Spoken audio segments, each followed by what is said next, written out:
Good question. I think the central thing that we should be looking out for today is the merger of the systemic issues we've been trying to bring to the fore with the people's strike and the call to move towards a general strike, with the mass righteous rage that has occurred because of the resistance to American apartheid. I mean, because that's what's really at play, that's what's being brought into question.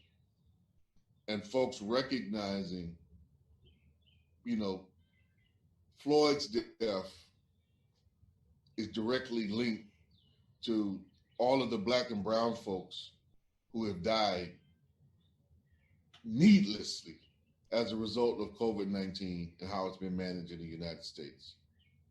And that, you know, that death toll is the direct result of the systemic white supremacist nature of this society and its settler colonial foundations. And people linking those two, right? And bringing more systemic energy towards a long, protracted campaign of moving towards a general strike.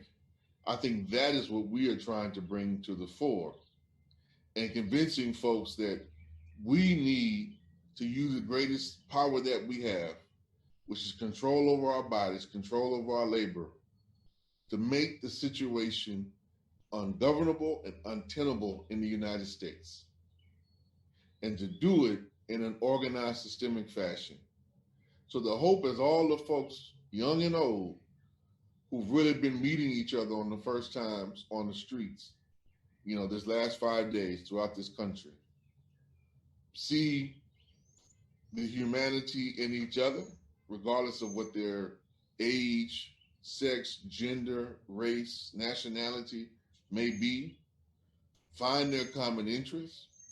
Because, you know, one of the things that I think, going back again, speaking to some of the new folks who've coming out, is them finding their same life interest to be, you know, I may be still a little bit ahead of you, but that's not saying much in this race.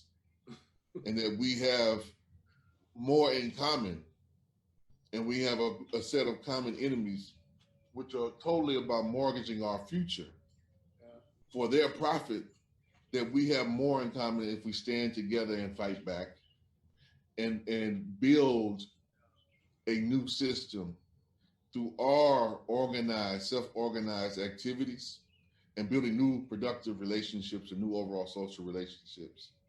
I think today, June 1st, you know, as our second first strike action, in the midst of what can only be described, in my view, as the Floyd Rebellion.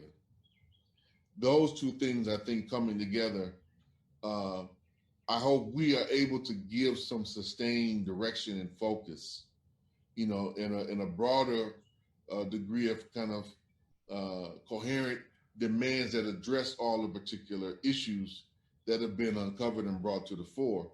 That's what I'm hoping happens today, and that I think the People's Strike and all the organizations that have endorsed it, have taken place in one form or fashion, bring to the fore.